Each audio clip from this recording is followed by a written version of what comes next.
Olá, queridas irmãs, queridos irmãos, começamos mais um programa O Espírito da Letra, analisando a obra de André Luiz Espírito, através da mediunidade de Francisco Cândido Xavier. Este já é o 9º livro. Estamos fazendo passo a passo, como fizemos os outros 8, mas os outros 8 já estão prontos para você poder desfrutar. Você pode encontrar no nosso canal do O Espírito da Letra, no YouTube, pode encontrar na TV Mundo Maior, os programas anteriores, os livros anteriores, estão todos disponíveis.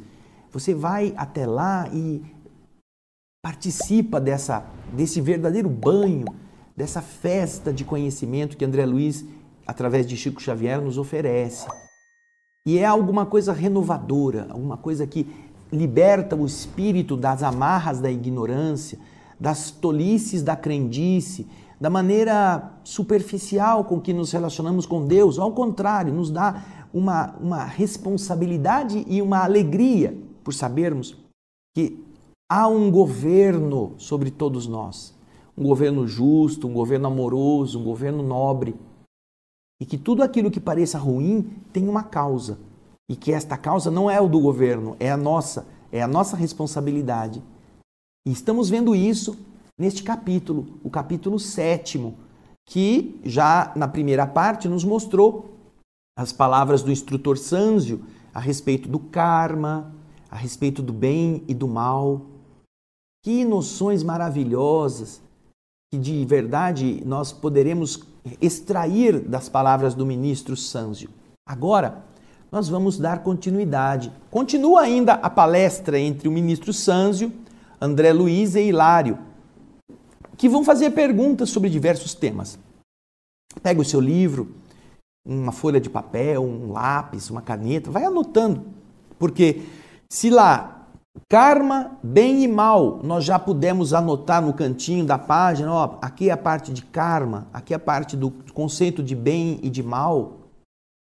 Agora nós vamos ter outras perguntas sobre outros assuntos. Vamos lá? Acompanhe o texto comigo.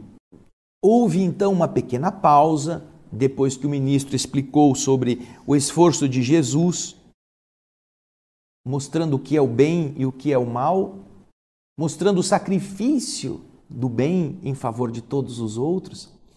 Houve uma pequena pausa espontânea e eu ousei interrogar, faminto de luz que eu estava, perguntando, diz André: generoso amigo, poderíamos ouvi-lo de alguma sorte quanto aos sinais kármicos que trazemos em nós mesmos? Sinais kármicos.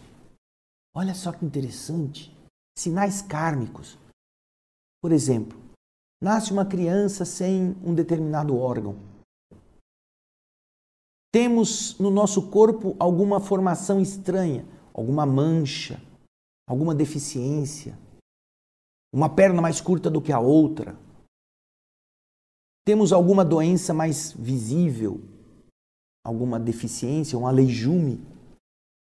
Então, André Luiz quer saber agora como deveríamos interpretar, que informações o ministro poderia nos dar a respeito desses sinais kármicos que trazemos em nós mesmos. Vamos ver? Sânzio refletiu alguns momentos e respondeu: é muito difícil penetrar o sentido das leis divinas usando os recursos limitados da palavra humana. Porém, mesmo assim, iniciemos a tentativa, recorrendo a imagens tão simples quanto possível. Apesar da impropriedade, apesar de não ser adequado completamente, comparemos a esfera humana, comparemos o ser humano, o nível de humanidade, ao reino vegetal. Vamos comparar os seres humanos ao reino dos vegetais. Cada planta produz na época própria, segundo a espécie à qual ela se ajusta, e cada alma estabelece para si mesma as circunstâncias felizes ou infelizes em que se encontra, de acordo com as ações que pratica, através de seus sentimentos e ideias, decisões e atos na peregrinação evolutiva. Ou seja, plantas frutificam de acordo com a sua natureza e o ser humano também frutifica de acordo com as suas escolhas. A planta, diz o ministro, de início, está presa no embrião. E o destino, ao princípio de cada nova existência, está guardado na mente também. Tanto a planta quanto o espírito possuem um embrião. Na planta é a estrutura inicial, que vai ser depois colocada debaixo da terra. E no ser humano é o quê? Está o princípio de cada nova existência está guardado na mente. Com o tempo, a planta germina, se desenvolve, floresce e frutifica. E também com o tempo, a alma desabrocha ao sol da eternidade, cresce em conhecimento e virtude, floresce em beleza e entendimento e frutifica em amor e sabedoria. A planta, porém, é uma crisálida, um casulo de consciência que dorme largos milênios, rigorosamente presa aos princípios da genética comum, que os caracteres dos seus antepassados lhe impõem. Enquanto que a alma humana é uma consciência formada, retratando em si as leis que governam a vida e, por isso, já dispõe, até certo ponto, de faculdades com as quais ela pode influir na genética, modificando-lhe a estrutura. Porque a consciência responsável herda sempre de si mesma, ajustada às consciências que lhe são afins. A nossa mente, portanto, guarda nela mesma, em germe, os acontecimentos agradáveis ou desagradáveis que vão surpreendê-la amanhã, assim como a semente ou a pevide, a semente minúscula, guarda potencialmente a planta produtiva em que ela vai se transformar no futuro. Então, nessa altura, Hilário perguntou um pouco inquieto: mas nesse postulado, nessa maneira de ver, não teremos a consagração do determinismo de ordem absoluta? Se trazemos hoje no campo mental tudo aquilo que nos acontecerá amanhã, já está tudo determinado? É o que ele quer perguntar. E então Sanzio esclareceu complacente, dizendo: sim, Hilário, nas esferas primárias da evolução, o determinismo pode ser considerado irresistível. É o mineral obedecendo a leis invariáveis de coesão e o vegetal respondendo fiel aos princípios organogênicos. Mas na consciência humana, a razão e a vontade, o conhecimento e o discernimento entram em função nas forças do destino, conferindo ao espírito as responsabilidades naturais que deve possuir sobre ele mesmo. Por isso, embora nos reconheçamos subordinados aos efeitos de nossas próprias ações, não podemos ignorar que o comportamento de cada um de nós, dentro desse determinismo relativo, decorrente da nossa própria conduta, o comportamento de dentro de nós pode significar liberação abreviada ou cativeiro mais longo, agravo ou melhoria em nossas condições de almas endividadas perante a lei. Oh, que interessante! Veja só, se as plantas estão submetidas a um determinismo natural, genético, o mineral está submetido a um determinismo químico, das forças que mantêm coesa a matéria de que é feito, o ser humano, apesar de participar com o corpo físico de uma ligação com a matéria, ele possui inteligência, razão, responsabilidade por escolher.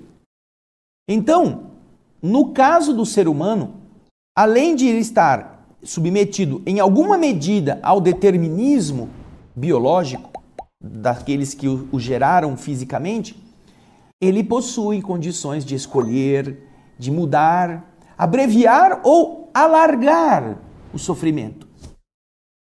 É assim que funciona, porque ele passa a fazer parte da construção de si mesmo, ou ele passa a ser carcereiro do seu próprio sofrimento. Veja o que ele diz. Nossa própria conduta pode significar liberação abreviada ou cativeiro maior. Como nós somos responsáveis, como ele diz aí, subordinados aos efeitos de nossas ações, isso é um determinismo, não podemos ignorar que o comportamento de cada um de nós, dentro desse determinismo, que no nosso caso não é absoluto, mas é relativo, decorrente da nossa própria conduta, por isso ele é relativo, nós escolhemos este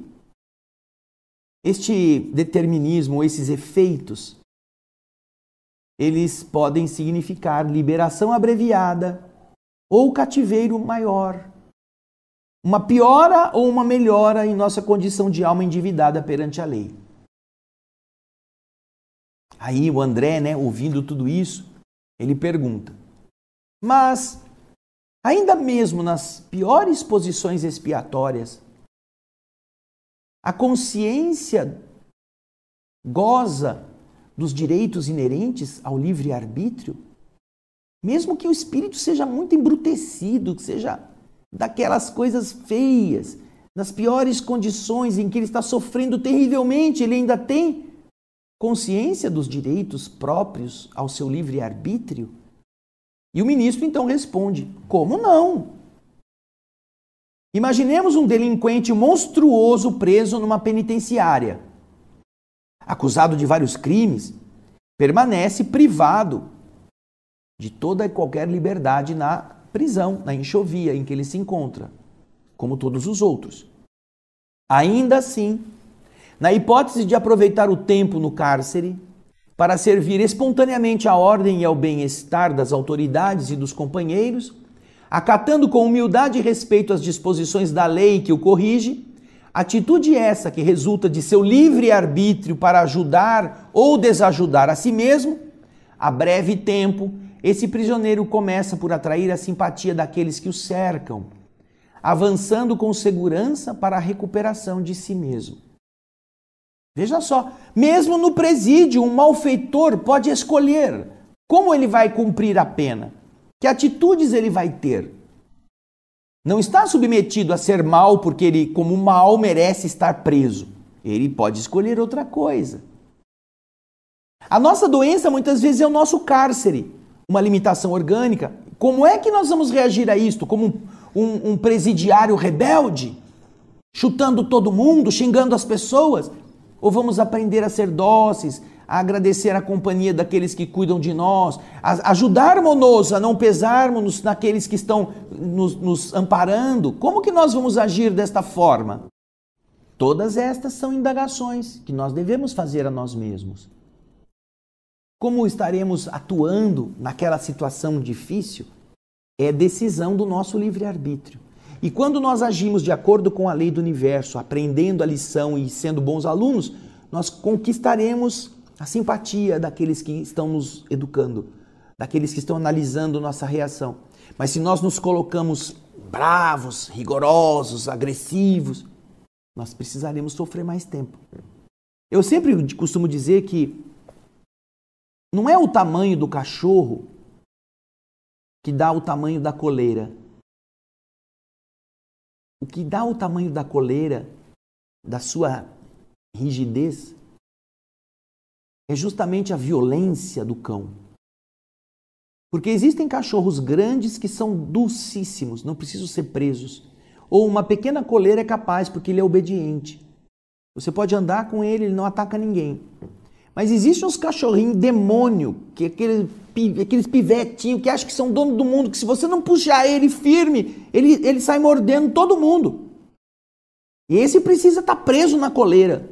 Às vezes usando aqueles dentes enforcadeira, as coleiras enforcadeiras, para ele aguentar. Então, não é o tamanho do cachorro, é a violência dele que vai dimensionar como é que ele vai ser tratado. Mas o ministro continua falando. Vamos voltar ao texto? Vamos lá. O raciocínio era claro, mas não desejando perder o fio da lição simples e preciosa, perguntei: venerável benfeitor, para nossa edificação, poderemos recolher mais amplas noções sobre a melhor maneira de colaborar com a lei de Deus em nosso próprio favor? Dispomos de algum meio para escapar à justiça? O ministro sorriu e disse: André, da justiça ninguém fugirá. Mesmo porque a nossa consciência, ao acordar para a santidade da vida, ela sonha, ela aspira a resgatar com dignidade todos os débitos que ela contraiu perante a bondade de Deus. Porém, o amor infinito do Pai Celeste brilha em todos os processos de reajuste.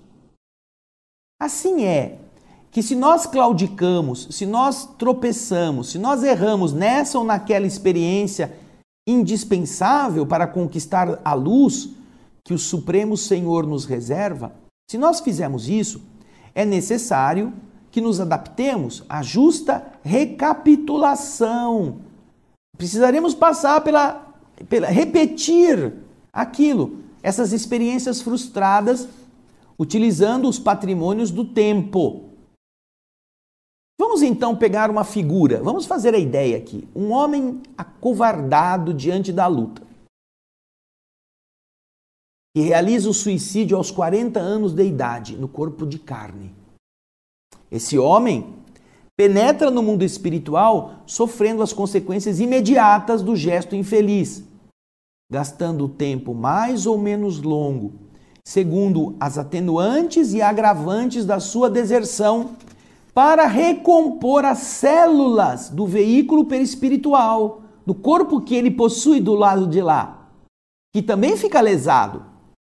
E logo que oportuno, quando ele volta a merecer o prêmio de um corpo carnal na esfera humana, dentre as provas que ele vai ter que repetir, naturalmente se inclui a extrema tentação ao suicídio, na idade precisa em que ele havia abandonado a posição de trabalho que lhe cabia.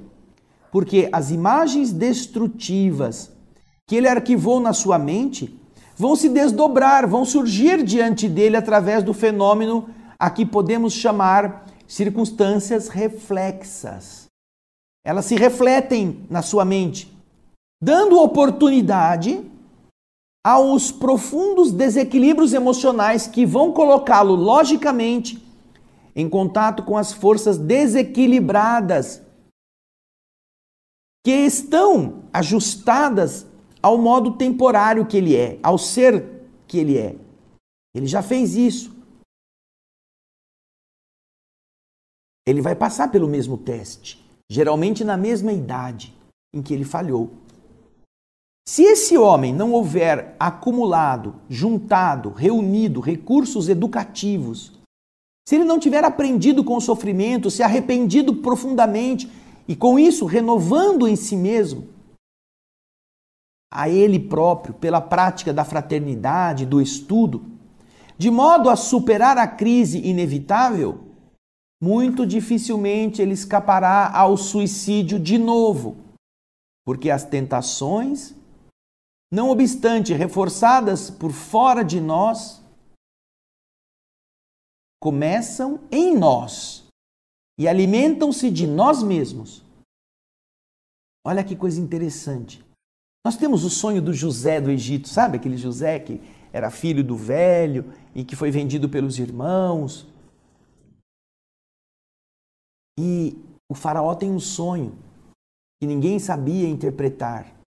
Até que alguém disse que na prisão José interpretou um sonho e deu tudo certo. O rei chama, o faraó chama José, José interpreta o sonho. Aquele sonho das vacas magras que saíam do rio e que devoravam as vacas gordas. Ou das espigas mirradas que suplantavam as espigas fartas. E José então explica para o faraó que aquele era um sonho. Que o Egito teria 7 anos de abundância e que depois viria 7 anos de escassez. O que isso significa? Que é preciso guardar na abundância para fazer frente à escassez. Então o indivíduo passou pela situação do suicídio quando tinha 40 anos. Vamos supor, teve uma frustração amorosa e achou que a solução era matar-se. Ele faz isso. Isso vai alterar o equilíbrio do seu perispírito. Vai, na região em que ele fez o ato contra ele próprio, ele vai ter o perispírito lesado também. Aí ele vai para o outro lado, sofre bastante, até se conscientizar, depois se prepara, sabe que vai ter que voltar. E quando ele consegue um novo corpo, este corpo vai ter, primeiro, as reações próprias do ato que ele cometeu, naquela área, naquela fragilização física, pela transferência do perispírito para a matéria. Mas depois, ele vai precisar passar pela circunstância de também, na mesma idade, sofrer uma frustração amorosa e ver como ele reage. E é isso que o texto está falando nessa parte final. Vamos pôr ele de novo na tela. Se esse homem, durante o seu estado no mundo espiritual, não houver juntado recursos educativos que renovam ele mesmo, pela prática da fraternidade e do estudo, de modo a que ele possa superar a crise. Aí que está. Ele está do outro lado. Ele está agora nas vacas gordas. Ele pode aprender, pode acumular, ele pode conhecer seu futuro, ele pode saber o que vai passar, ele vai saber que ele vai ter que enfrentar de novo tudo isso para ele resistir. E se ele não amealhar recursos educativos e renovadores dele mesmo, pela prática da fraternidade e do estudo, de modo a superar a crise que vai acontecer para ele, muito dificilmente ele vai escapar do suicídio de novo. Porque as tentações, não obstante reforçadas por fora de nós, essas tentações começam dentro de nós e se alimentam de nós mesmos. O vitimismo, coitado de mim, a vergonha do orgulho ferido, estão em nós. É claro que de fora vamos ter elementos que vão produzir em nós umas reações assim, mas estão em nós. É preciso combater a fraqueza que está em nós, no nosso íntimo. Aí então, André nos está dizendo, o esclarecimento era valioso e por essa razão interroguei com a curiosidade respeitosa do aluno interessado em aprender. Ministro, e como pode a criatura habilitar-se devidamente para resgatar o preço de sua libertação? Como que ela pode fazer isso? E ele não se surpreendeu e respondeu de imediato. Ora, André, como qualquer devedor que de fato se empenhe, se esforce na solução dos seus compromissos. Por certo que o homem, sumamente endividado, precisa aceitar restrições no seu conforto para pagar suas dívidas com suas próprias economias. Em razão disso, não pode viver à farta, mas sim com abstinência e suor, de modo a liberar-se tão depressa quanto possível. O grande orientador fez uma pausa de momento, como para pensar, e continuou dizendo: vamos voltar ao símbolo da planta. Imaginemos que uma semente de laranjeira caiu em terreno pobre e seco. Segundo as leis que regem as atividades agrícolas, germinará ela sob condições, sob obstáculos constringentes, transformando-se num arbusto mirrado, com lamentável produção no tempo devido. Porém, se o lavrador acolhe, que está ali cuidando, e faz com que as necessidades dessa semente sejam supridas, desde o início da luta, oferecendo a ela adubo, água e defesa, tanto quanto ajudando-a com a poda salutar no momento oportuno, a laranjeira atenderá brilhantemente ao próprio destino. Semelhantes cuidados, no entanto, devem ser postos em ação na hora justa, isto é, quando na terra há alma. E tanto quanto possível deve começar essa restauração nos melhores tempos da jornada física. Não esperar que a desgraça chegue. Já começar o trabalho de restauração desde cedo. Hilário, então, que acompanhava a exposição, fascinado tanto quanto eu mesmo pela lógica daquelas palavras sábias e simples, perguntou: E quando a criatura não pode contar na infância ou na mocidade com tutores, preceptores, mestres afeiçoados ao bem, capazes de se tornarem como os lavradores diligentes, junto daqueles que recomeçam a luta humana? Quando isso acontece? Quando a criança não tem bons pais, ou não tem bons instrutores, ou não é colocada num ambiente em que vai receber destes que são jardineiros de espíritos, o cuidado que na agricultura um jardineiro teria com uma planta que nasceu numa terra infértil. Como fazer?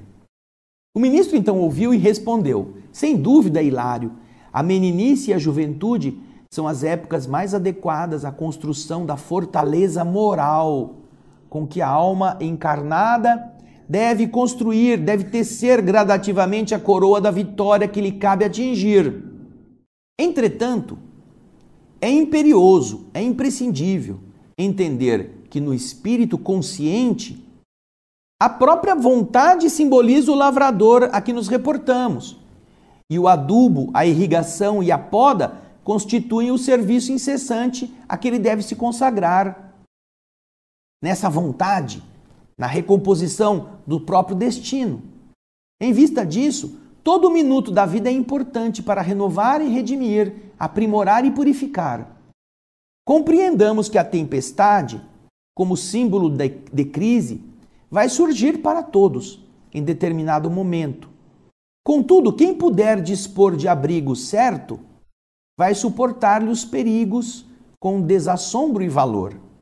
Então não é porque a criança não teve o melhor pai, a melhor mãe, o jovem não teve o melhor mestre, o melhor professor, que ele está impedido de ele mesmo ser o seu próprio abrigo. Ele mesmo construir os seus próprios valores como sendo jardineiro de si mesmo, porque ele tem o raciocínio, ele tem o conhecimento, ele sabe comparar as coisas, ele sabe procurar o que é melhor. Portanto, se um espírito procura o que é melhor, ele mesmo se abastece. E ele vai chegar à conclusão de que ele não podia esperar daqueles que não tinham ainda maturidade uma educação que lhe desse essa maturidade. Essas coisas não são improvisadas. Os pais geralmente transmitem para os filhos o que eles possuem de melhor, porém muitas vezes eles não têm muito. O ambiente não é favorável, mas isso não impede que o espírito faça por sua própria conta. A explicação, diz André, alcançava-nos a mente como um feixe de luz, um feixe de sol penetrando num cubículo escuro. Meu colega, no entanto, voltou a considerar, perguntando: ação por ação, temos igualmente muito trabalho depois da morte do corpo. Assim como cometemos faltas na carne para sofrer-lhes muitas vezes a consequência aqui, é natural que por nossas ações deploráveis aqui venhamos a padecer na carne? Ou seja, a lei, o karma, ele se faz na terra e o homem leva os efeitos para o mundo espiritual? Ou também ele faz o erro no plano espiritual e leva para o próximo corpo as consequências? Essa é a pergunta inteligente do Hilário, não é mesmo? Vamos ver o que o ministro responde bondosamente. É, Hilário, é exatamente assim. Nossas manifestações contrárias à lei divina, que invariavelmente é o bem de todos, são corrigidas em qualquer parte. Existe, por isso, expiações no céu e na terra. Muitos desencarnados que se enleiam, que se envolvem em desregramentos passionais até as raias do crime, principalmente nos processos de obsessão. Não obstante, apesar de advertidos pela própria consciência e pelos avisos respeitáveis de instrutores benevolentes, eles criam para si mesmos pesadas e aflitivas contas com a vida, cujo resgate reclama deles luta e sacrifício em tempo longo.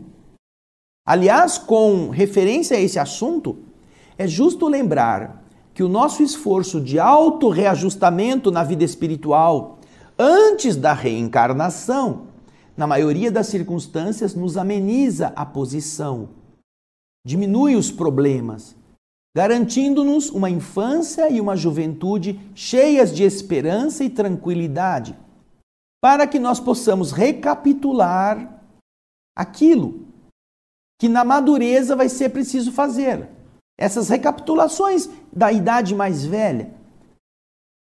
Exceção feita naturalmente aos problemas de dura e imediata expiação, nos quais a alma é forçada, é obrigada a tolerar também difíceis padecimentos, muitas vezes desde o ventre da mãe, tanto quanto os desenganos e os achaques, os defeitos, os vícios, as humilhações e as dores da velhice ou da longa enfermidade antes do túmulo. Essas dores, angústias e sofrimentos vários nos suavizam a ficha de espíritos devedores. Já começamos a pagar através do sofrimento, permitindo-nos abençoada trégua nos primeiros tempos da esfera espiritual, logo depois da peregrinação pelo campo físico. Depois que o corpo morreu, se o espírito teve já o sofrimento com uma certa condescendência, uma certa renúncia, uma certa resignação, do lado de lá ele também atenua os efeitos de seus desatinos na terra.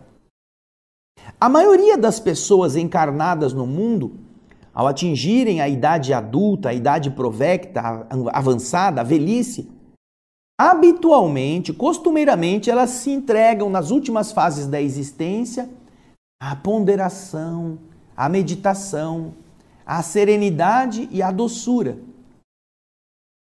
As mentes infantis, ainda mesmo na velhice das forças genuinamente materiais, elas continuam levianas e irresponsáveis. Mas os corações amadurecidos no conhecimento se valem por uma intuição natural da velhice ou da dor para raciocinar com mais segurança.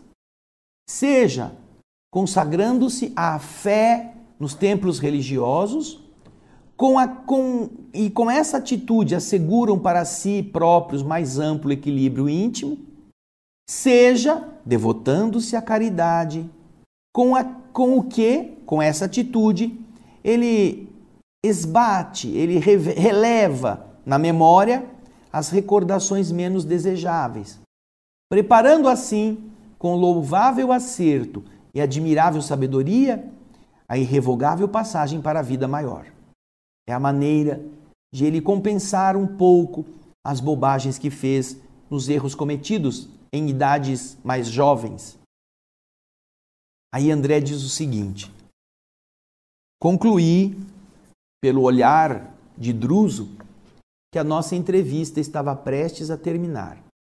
E por isso, aventurei ainda uma indagação. Ministro amigo, compreendendo que há dívidas que por sua natureza e extensão exigem de nós várias existências ou várias viagens na carne terrestre para resgatá-las, como podemos apreciá-las do ponto de vista da memória? Sinto, por exemplo, que tenho na retaguarda imensos débitos a ressarcir, dos quais não me lembro agora.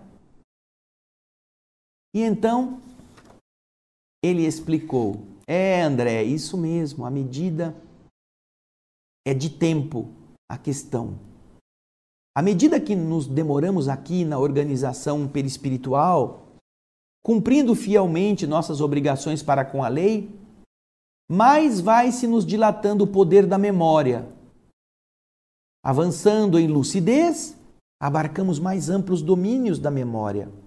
Assim é que, depois de largos anos em serviço nas zonas espirituais da Terra, entramos espontaneamente nessa faixa de recordações menos felizes, identificando novas extensões de nosso karma ou de nossa conta.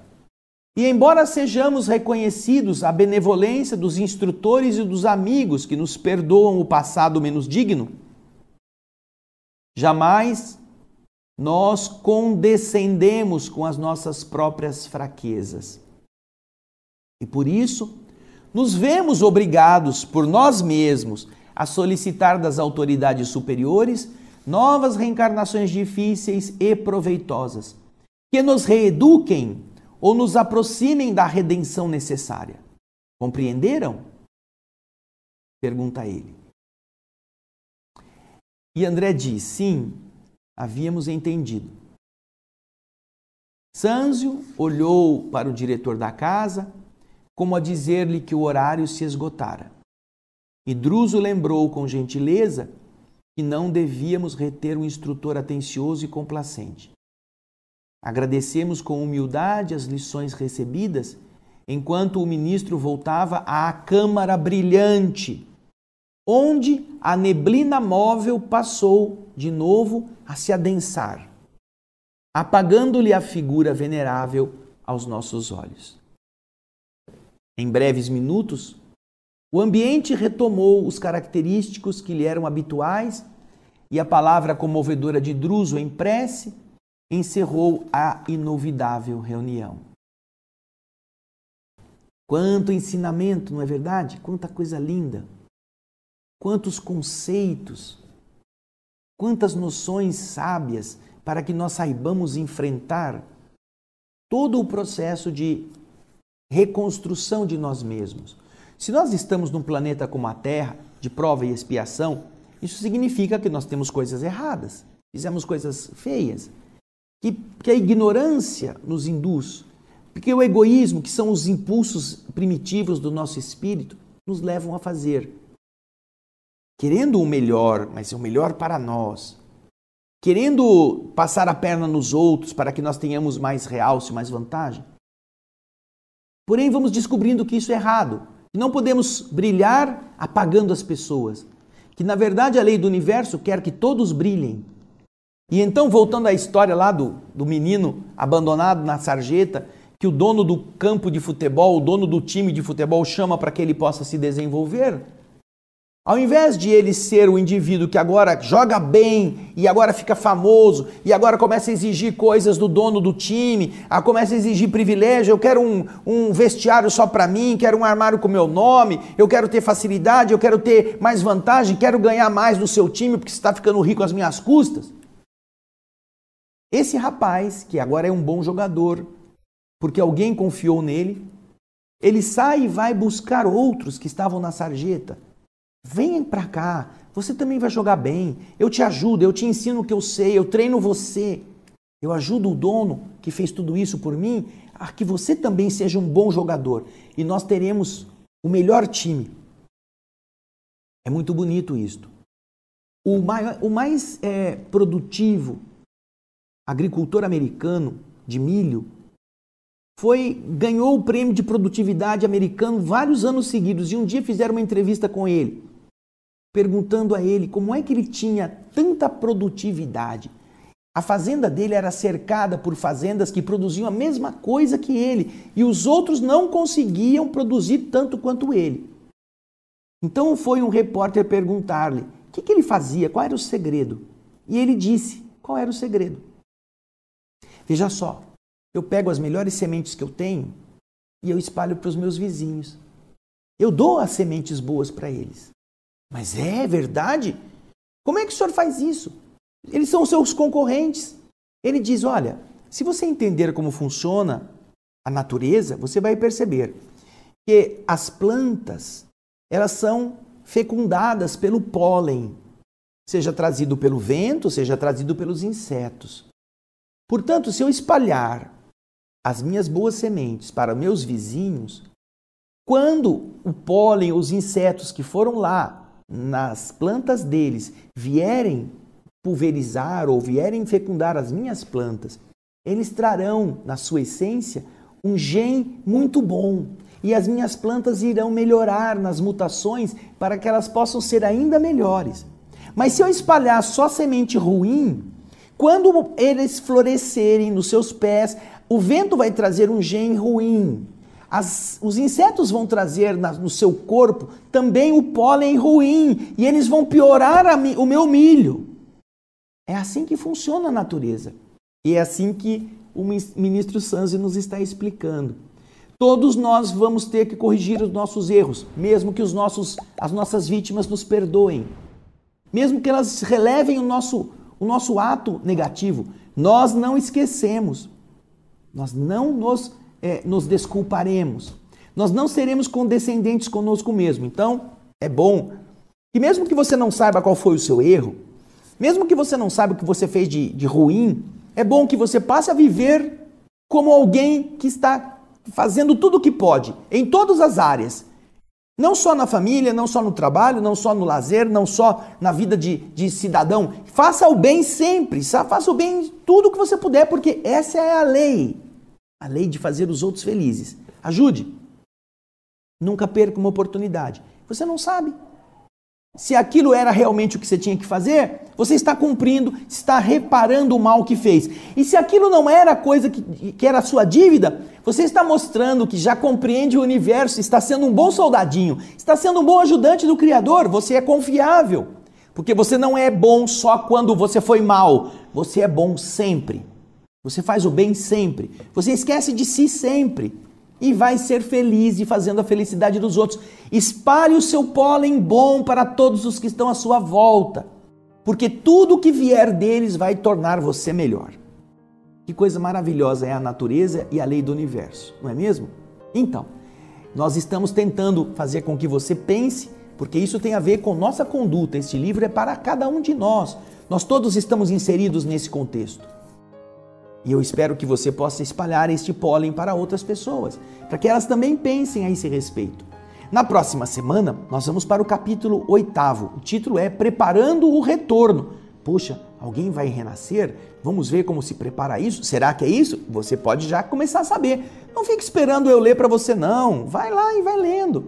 Muito obrigado pela sua audiência, pelo seu carinho, por tudo aquilo que você é capaz de multiplicar no benefício que estes dois seres, André Luiz, espírito, e Chico Xavier, médium, nos trouxeram com o melhor que tinham.